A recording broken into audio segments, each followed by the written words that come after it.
I'm 74 years old. I say this right at the beginning because age changes the way truths sound. When we are young, we still believe that everything can be explained, fixed, or postponed. At my age, we understand that some things only appear when there is nowhere else to run. For most of my life, I trusted what they told me, that I was strong, that I could take it more than the others, that it was normal for me to always be the one who solved, who helped, who came last. They said it as a compliment, and I accepted it as if it were love. They never taught me to stop. On the contrary, I was taught that to stop was to fail, that resting was something for those who had no commitment. So I kept going, even when my body gave signs, even when my head asked for silence, even when the fatigue no longer fit inside me. People trusted me with impressive naturalness. They left problems, decisions, responsibilities, and I always found a way. He always said that everything was fine. He always smiled. Over time, this smile became a habit, and habit becomes a mask. What no one realized, or perhaps no one wanted to realize, was the weight of it all. Because confidence is also tiring. Being needed all the time is tiring. Being strong all the time is tiring. But I didn't say anything. I believed that this was my role. Today, looking back, I see how invisible I was becoming within my own life. I was present in everything, but absent from myself. My pain didn't make a sound. My tiredness didn't scream. It just piled up day after day, year after year. There were times when I thought about talking, to say that it was no longer possible, but something inside me always held me back. An old, almost childish fear of disappointing, to let someone down, of no longer being seen as trustworthy. Now, at 74, I understand that my biggest mistake was not trusting others. It was never trusting me enough to admit that I also had limits. And this truth, although late, began exactly here. The fact that you chose to stay here, hearing this now, says a lot about who you are. What I'm going to share next isn't just a part of my life, it's something that many feel, but few can put into words. If you believe these stories need to keep being told, subscribe to the channel because they're not just about me, they're about all of us. I was born in a small town, one of those where everyone knows about everyone's life and where expectations start early. My house was simple, without any luxury, but it never lacked the essentials. What was missing, I only realized many years later: space to feel, make mistakes, or complain. My father was a quiet and tough man. He was not violent, but his presence occupied everything. He believed that raising a child was about teaching resistance. Crying was a sign of weakness. Asking for help was a lack of character. I learned this by watching, not listening. He almost never explained anything. He just hoped we would understand. My mother was different, but no less silent. She took care of everything and everyone, always in the background. He never complained. He never rested. I saw her exhausted, but firm. And without realizing it, I learned what love was all about, holding on in silence. From a very early age, I was taught to help, to look for things, solve small problems, take on tasks that were not mine. When I did everything right, I received approval. When he showed fatigue, the look of reproach came. Thus, I quickly understood what was expected of me. I don't remember an unhappy childhood, but I also don't remember a light childhood. There were no major traumas, just a constant demand to be too responsible for my age. I grew up fast. I grew up on the outside before growing up on the inside. At school, I was the well-behaved student. At home, the son who didn't give work. That label accompanied me like an invisible medal. Everyone trusted me because I never said no, and I was proud of that.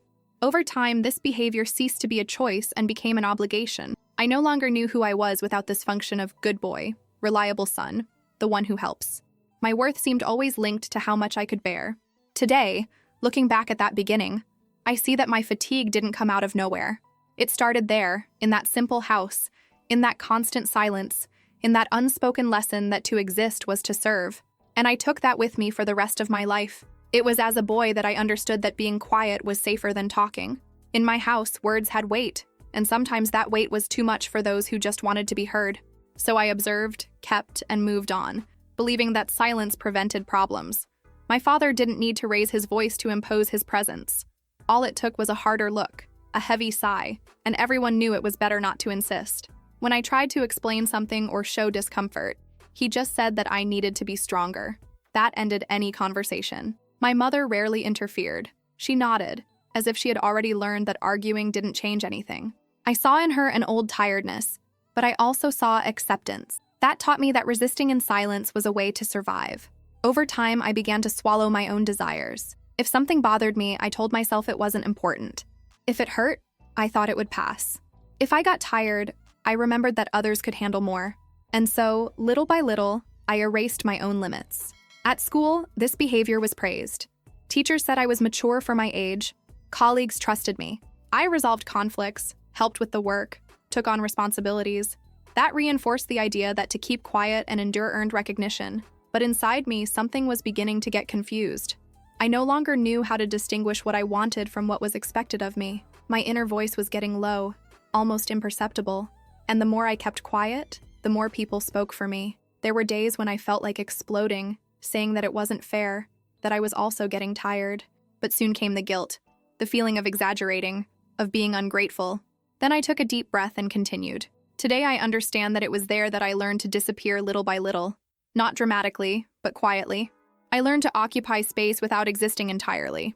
And this learning, which seemed harmless, accompanied me for decades. I was still young when they started calling me strong, and at that time I didn't understand what that word really meant. It sounded like a compliment, almost like an acknowledgement. People said this smiling, as if they were proud of me, and I believed it. I believed that being strong was something good, something desirable, something that made me necessary. In the beginning, responsibilities came disguised as trust. Small requests, simple favors, situations in which someone said, "Leave it to him, he'll solve it." I solved it. It always solved. Not because I wanted to, but because I felt that this was what was expected of me. And when you grow up trying to please, expectations turn into quiet orders. I clearly remember a phrase said by an adult at an apparently ordinary moment. He looked at me and said, "You can handle it. You've always been like that." There was no question, no choice. That sentence gave me no choice. She defined who I should be from then on, and I accepted, not realizing that I was giving up something important. After that, I started ignoring my own signs.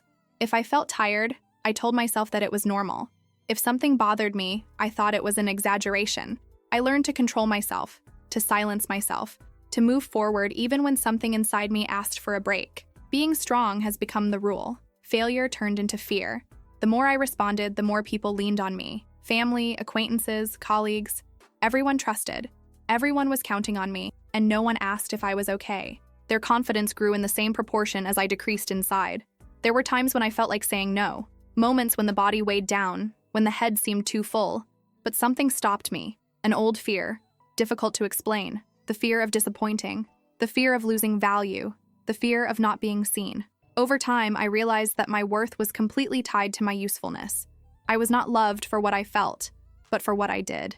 He was not listened to for what he needed, but for what he delivered. And I kept delivering, even when I had nowhere else to get it from. Today, looking back, I understand that that word, strong, was a well-disguised trap. It didn't give me power. It took away my choice. It didn't protect me. It arrested me. And at that point in my life, I still didn't know that being too strong can also break someone inside. Over time, I realized that the trust they had in me was no longer accompanied by care. It was an automatic, almost mechanical confidence. People just assumed that I would be there, available, ready. They didn't ask if I could, they just acted as if it was obvious that I could handle it, as I always did. At first, I confess that this fed something inside me. I felt important, necessary. I felt that I had a place in the world. But this feeling was mixed with a strange weight, difficult to explain. The more they trusted me, the less I felt I had a choice.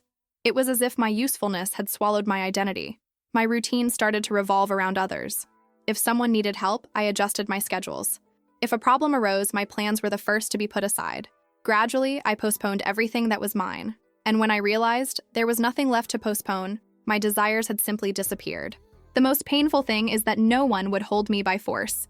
There were no direct orders, no explicit impositions. Control came from elsewhere. From the looks of expectation, of the silence when I hesitated, from the feeling that saying no would be disappointing someone. And I carried this fear as if it were guilt. There were days when I felt completely exhausted before I even started. A tiredness that came not only from the body, but from the soul. Still, I got up, smiled, and followed. Because that's what they expected of me. Because I believed that stopping would mean failing. I started to normalize everything. I told myself that it was just like that everyone had their burdens, that I had no right to complain. That self-talk kept me moving, but it also kept me stuck with a role I didn't know how to abandon anymore. In silence, I lost parts of myself. My patience has waned. My joy became rare. My rest turned into guilt. Even when I was alone, I felt like I must be doing something for someone. Prison no longer depended on others. She was inside me, Today, looking back, I see clearly that confidence was not light. It has become an unfettered prison, built little by little, day after day. And the saddest thing is to admit that no one noticed, because I kept smiling, I kept working, I continued to be trustworthy, even as I lost myself inside. There came a time in my life when saying yes stopped crossing my mind. It was automatic. Before even thinking if I could, if I wanted to, or if I could handle it, the answer was already out. My body responded before me. And only later, when I was alone, did I have that uncomfortable feeling that something was being pulled out of it, little by little. I began to notice that I never said no, not even in the little things. A quick favor, a last-minute request, a responsibility that was not mine. I accepted everything, even tired, even with pain, even if I wanted to stop. Each yes seemed small, but it piled up like a weight on my shoulders. There were days when I woke up exhausted before the day even started. It was not a common tiredness, one of those that pass with rest. It was a deep, silent exhaustion that settled in the chest. Still, I got up, got ready, and moved on. Because stopping was never something I was taught to do. Over time, resting began to cause me guilt. When I sat doing nothing, my head was not silent. I thought about what I could be solving, who I could be helping, everything that still needed to be done. Resting has come to seem selfish, a mistake, a character flaw. The few times I thought about setting limits, I felt something that scared me. His heart was racing, breathing was short. I imagined the looks, the disappointment, the heavy silence after a no, and this fear made me retreat. I swallowed the urge and said once again, "Leave it to me." This cycle repeated itself for years. Each ignored limit became another invisible weight. I told myself that everything was under control, but deep down I knew it wasn't. I just didn't have the courage to admit it. Admitting it would mean acknowledging that I wasn't as strong as they said. I've lost count of how many times I've put my own needs last. I ignored signals from the body. I ignored simple wishes. I ignored the fatigue. All to maintain the image of someone reliable, someone who never fails, someone who always holds out a little longer. Today, I can clearly see the cost of never saying no. It wasn't just physical, it was emotional, it was existential. I slowly faded away, believing that this sacrifice was necessary. And at that time, I still didn't know that I was paying too high a price for a strength I never chose to have. When I got married, I believed I was doing what was expected of me. There were no great doubts, nor deep questions. It was the next logical step for someone like me, someone responsible, someone trustworthy. I moved on without asking myself if that was really what I wanted. My marriage was built much more around duty than desire. I did what needed to be done. He worked, solved problems, kept everything running. On the outside, it seemed like a stable life. Inside, I was already beginning to feel that old fatigue mixed with a feeling of emptiness that was difficult to explain. I rarely talked about what I felt. Not because there were no feelings, but because I didn't know how to express them. I spent my life learning to swallow emotions, so I kept doing that at the wedding. He kept, endured, followed. Over time, I realized that I was always trying to keep my balance. I avoided conflicts, gave in silently, put my desires aside. I believed that this was maturity. Today, I know it was fear. Fear of breaking something. Fear of disappointing once again. There were times when I felt alone, even accompanied. I was there, present, fulfilling my role, but emotionally distant from myself. I didn't know how to ask for support. I couldn't tell that I was tired. He just kept going. The routine became heavy. Responsibilities piled up. Problems arose. And I continued to be the one who endures, the one who solves, the one who does not fall. Even when everything inside me asked for rest. I never blamed anyone directly. I believed that the responsibility was mine, that I should have been clearer, firmer, more present. This silent guilt grew along with fatigue. Today I understand that my marriage reflected exactly who I had learned to be. Someone who complies but does not listen to himself. Someone who sustains but does not support himself. And I still didn't know how much this pattern would repeat itself in the following years. When my children were born, something in me was reinforced. I felt that I needed to be even stronger, even firmer, even more present. There was no room for hesitation. I became the provider, the support, the base. And I embraced this role as if it were my greatest obligation. I prided myself on not missing anything. I worked more, slept less, ignored clear signs of wear. He always said that everything was fine, even when it wasn't. I believed that being a father was this: ensuring safety, even if the price was too high. Over time, my children learned to count on me for everything. Problems, decisions, doubts. I was always there, always available, always ready to solve. And somehow it pushed me away from them emotionally, because I never showed weakness, never showed tiredness, never showed who I really was. There were times when I wanted to sit down and just talk, not to solve anything, just to be. But something in me didn't allow it. I didn't know how to be a father without being supportive. I didn't know how to be present without carrying everything on my back. As they grew older, the responsibilities did not diminish. They just changed shape. New problems, new concerns, new expectations. And I kept saying yes. He continued to assume. I continued to believe that this was love. Inside, however, something was wearing away. I felt a tiredness that I couldn't explain, a constant feeling of always owing someone something. Even when everything seemed under control, I felt behind on myself. I never talked about it with them. I didn't want to worry. He didn't want to appear weak. I didn't want to break the image I built. So I remained silent, as I always did. A silence that seemed like protection, but that also isolated me. Today I understand that I was a father present and absent at the same time. Present in actions, absent in emotions. I gave everything I had, but I never showed how much it cost me. And this cost continued to grow, silently. It wasn't suddenly. My body didn't break all at once like something that falls and shatters. He began to warn little by little, in details too small to draw the attention of those looking from the outside. A fatigue that did not go away. A pain that appeared for no reason. A strange slowness in the simplest gestures. At first, I ignored it. I always ignored it.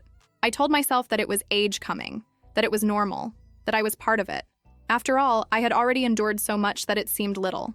I kept waking up early, solving problems, fulfilling commitments, even though I felt that something was different. The nights began to change. I lay down tired, but sleep did not come. When it came, it was light, broken, full of thoughts. My head wouldn't hang up. I passed on things I needed to do, people who depended on me, situations that were not yet resolved. My body wanted to stop, but my mind wouldn't allow it. I began to forget simple things. Where I left something, what he had gone to get. Small lapses that made me uneasy. I laughed, made jokes, disguised it. I didn't want to give cause for concern. I didn't want to hear that I needed to slow down. Decreasing has always sounded to me like giving up. There were days when getting out of bed required effort. Not only physical, but emotional. I felt a strange weight in my chest, as if I was carrying something invisible. Still, I got up, because I always got up, because someone needed me. The people around me didn't notice. Or maybe they realized it and preferred not to see it. After all, I continued to function. He kept solving. He kept saying that everything was fine. And while I was saying that, my body was saying the opposite. I even thought about seeking help, but soon dismissed this idea. I couldn't explain what I felt. It was not just one thing. It was an accumulation. And how to explain years of silence in a few words. Today, I know that those warnings were requested. My body was asking for a break. He asked for care. He asked for a limit. But I wasn't ready to listen yet. I kept walking, even tired, not realizing that I was getting closer and closer to my own limit. Here's Chapter 10, Keeping First Person, 8 paragraphs long, Deepening Emotional Loneliness, and the contrast between external confidence and internal invisibility. At the end, I stop and wait for your okay. Chapter 10, Everyone Trusted Me. It was curious to see how everyone trusted me, and at the same time, almost no one really saw me. People arrived with problems, decisions, requests. They spoke to me as someone who deposits something heavy and comes out lighter. I stood there, holding everything while they moved on. I was the first to be called when something went wrong, the last to be remembered when all was well. This logic was repeated so many times that it began to seem normal. After all, I always managed it. I always found a way. I have always been available. What no one asked was how I was. Not out of malice, I believe, but because I never gave clear signals. I smiled. I agreed. I said everything was fine, and people believed it, perhaps because it was easier to believe. There were days when I felt a loneliness that was difficult to explain. I was surrounded by people, but I felt alone. Not because there was a lack of people, but because there was a lack of space to be more than useful. I wasn't seen as someone who needed it either.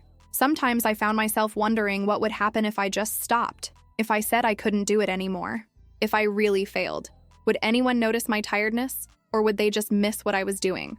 This question scared me, because deep down, I was already suspicious of the answer. Everyone trusted me because I never stopped working, and as long as I functioned, no one would have reason to look any closer. I began to realize that my invisibility was the result of years of silence. I taught people not to ask me. I taught him that I was always fine. I taught him that I could handle it. And now, reaping this result hurt more than I imagined. It was during this period that the weight became almost unbearable. It wasn't just the tired body. It was the feeling of existing only to support others. And even so, I continued, because I still didn't know how to stop. The day I failed didn't start any different from the others. I woke up tired, as I had already been doing, but I told myself that it would pass. It has always passed. I had a simple commitment, something I had been doing for years without difficulty. Nothing that justified concern. However, that day, my body did not respond as before. The movements were slow, the head confused. I tried to concentrate, but it seemed that everything required a greater effort than usual. Still, I kept going, pretending that everything was under control. When I realized that I could not fulfill what I had promised, I felt a strange butterflies in my stomach. It wasn't just frustration. It was fear. A deep fear of failing, of disappointing, of showing that I was no longer the same as always. I tried to insist. I pushed a little harder. I ignored the signs. But there came a time when it just didn't work. I stopped. I stood there, motionless, feeling the weight of something I had never felt before: impotence. The hardest thing was not failing. That's what came next. Silence. The look of people trying to understand what was happening. Some offered help, but in a strange, almost uncomfortable way, as if they didn't know how to deal with me that way. I felt small, not because of the situation itself, but because my whole identity was tied to never failing. And there, at that moment, that identity began to crack. If I couldn't do it anymore, who was I? I returned home with this question hammering in my head. I sat in silence, not knowing what to feel. Shame, sadness, fear, all mixed together. For the first time, I realized that my greatest fear was not fatigue. It was no longer necessary. That day marked something in me. It was not a collapse visible to the world, but it was an internal rupture, something that could no longer be ignored. For the first time, I understood that continuing to fake it was no longer possible. What comes now is the hardest part to say out loud. Sharing this means exposing years of silence, guilt, and strength that have cost me more than I like to admit. If you've come this far with me, it's because you understand that some truths need to be told so they don't consume us inside. So sign up, not as a support for me, but as a gesture to preserve voices that have spent too much time silent. Sometime after that day, I finally sought help. Not because I wanted to, but because I couldn't pretend that everything was okay anymore. I sat in front of someone who didn't know me, someone who didn't expect anything from me but the truth, and for the first time, I didn't know where to start. I explained the symptoms vaguely: the tiredness, the sleepless nights, the constant feeling of heaviness. I spoke as I always did, minimizing, justifying, trying to appear strong until then. I expected to hear that it was normal, that it was age, that it was enough to slow down a little. The person listened to me in silence for a few minutes, and then said something simple, almost ordinary, something that did not come loaded with judgment or drama. He only said, "You live as if you were not allowed to rest." That sentence was suspended in the air. At first, I wanted to disagree.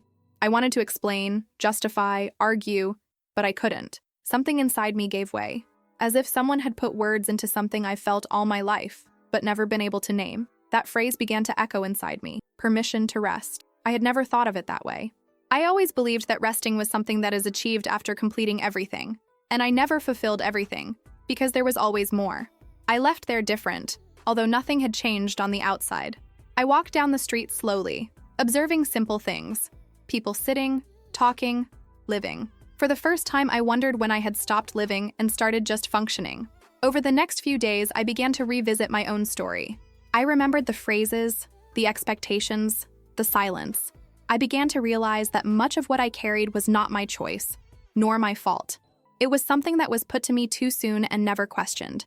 It was not an immediate relief. It was a beginning, a new, almost painful discomfort, because understanding that it wasn't my fault also meant facing everything I had lost trying to be who they expected.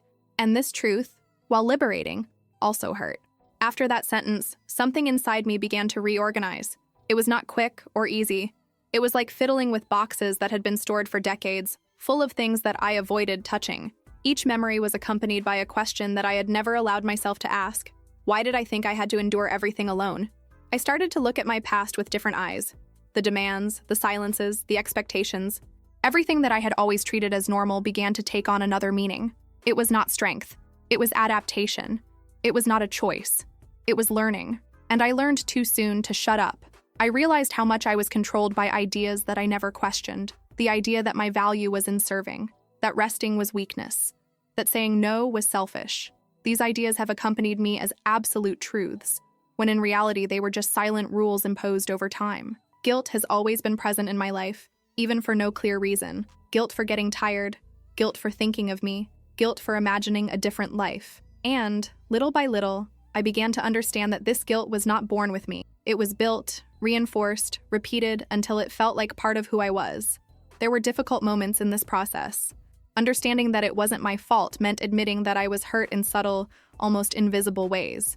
Not out of direct malice, but out of a constant normalization of my silence. And that hurts, because there is no clear culprit to point to. At the same time, this understanding brought something new. Relief. A timid relief. Still fragile, but real. For the first time, I didn't feel weak because I was tired. I felt human, and that changed everything. I started talking to myself in a different way, with less charge, with less harshness. I came to accept that I did what I could with the tools I had, and that now, perhaps, I could learn something different. It wasn't my fault. I repeated this several times, almost like a workout, because after a lifetime of believing otherwise, that truth needed to be relearned. And at that moment, I knew there was no turning back. Something in me had awakened. Saying no didn't happen all at once. It was not a firm decision or a prepared speech. It was small, almost shy. A simple request, made as it has always been done, and for the first time I hesitated. My heart raced. My mouth dried up. But still, I said I couldn't. The silence that came after was strange. There was no discussion, no direct disapproval. Just a brief discomfort in the air, as if something had moved out of place. That shook me more than any confrontation would have shaken. I wasn't used to occupying that space. In the following days, other situations arose. Requests, expectations, demands. And I started to choose more carefully. Sometimes I said yes. Sometimes I said no. And each no was accompanied by guilt, insecurity, a feeling of doing something wrong. I felt selfish for thinking about myself. Even though I knew I needed to, even though I felt the limit in my body, guilt appeared. It was as if an old voice whispered that I was failing, that I was changing too much, that I was no longer who I had always been. Some people were surprised. Others accepted without question. And that surprised me. I realized that much of the fear I carried came from within, not from without. I had created scenarios worse than reality. Still, it wasn't easy. There were days when I gave in just to avoid discomfort. Others where I stood my ground and then spent hours thinking if I had done the right thing. Changing after so many years requires relearning everything. Little by little, I began to feel something different. A discreet, almost imperceptible relief. A new space inside me. It was not complete happiness, but it was silence. A silence that didn't hurt. Saying no didn't make me a worse person. It didn't take me away from everyone. It didn't destroy my story. It just gave me back a piece of me that I had lost long ago. And for the first time, that seemed enough. Today, at the age of 74, when I look at my life with the distance that only time allows, I don't feel anger as I imagined I would. I feel clarity. A silent clarity, sometimes painful, but necessary. I spent most of my existence believing that my value lay in how much I endured without complaining, in how much I could endure in silence. I was praised for that. I was respected for that. And for a long time, I confused this recognition with love. It took me a while to realize that being strong all the time is not a virtue when it is accompanied by abandonment of oneself. It's just survival disguised as character. I can't go back. I can't give myself back the years when I ignored tiredness, the times when I swallowed words, the nights when I went to bed exhausted thinking that was normal. The past does not move, but the way I look at it has completely changed. Today, I acknowledge my history without attacking myself. I can say that I did what I could with what I was taught, that I remained quiet, because I learned early on that this was how peace was kept. And understanding this does not erase the pain, but removes the weight of guilt. I learned, perhaps too late, that constant silence hurts, that saying yes always erases one's own identity, that being trustworthy should not mean giving up one's own health, one's own voice, one's emotional existence. These lessons didn't come when I was young. They have come now, and yet they came. Today, I rest without apologizing. Still strange that. Sometimes I find myself justifying, explaining, as if I needed permission. But now I stop. I breathe, and I follow. Because I know that my body and mind no longer have to pay for old expectations. If you who are listening to this story recognize yourself in me, I want you to know something important. It is not too late. It doesn't matter how old you are. It doesn't matter how much time you spent silent, being strong, being support for everyone. Your tiredness is legitimate. Its limits exist, and they deserve respect. I spent a lifetime believing what I was told, that it was normal, that it was love, that it was just like that. Today I know it wasn't. And this truth, even arriving late, still matters. Some truths wait a lifetime to be told, but when they finally appear, they still have the strength to save us. If this story touched you on any level, please share this video. It's not just about an individual experience, but about patterns that teach people to shut up for a lifetime. By sharing, you can get those words out to someone who still feels like they have to endure it all alone, and that's sometimes the beginning of change. I'll stay here reading every comment. Tell me what city and country you're watching from, and what about this story has stuck with you, because reading these answers really matters to me.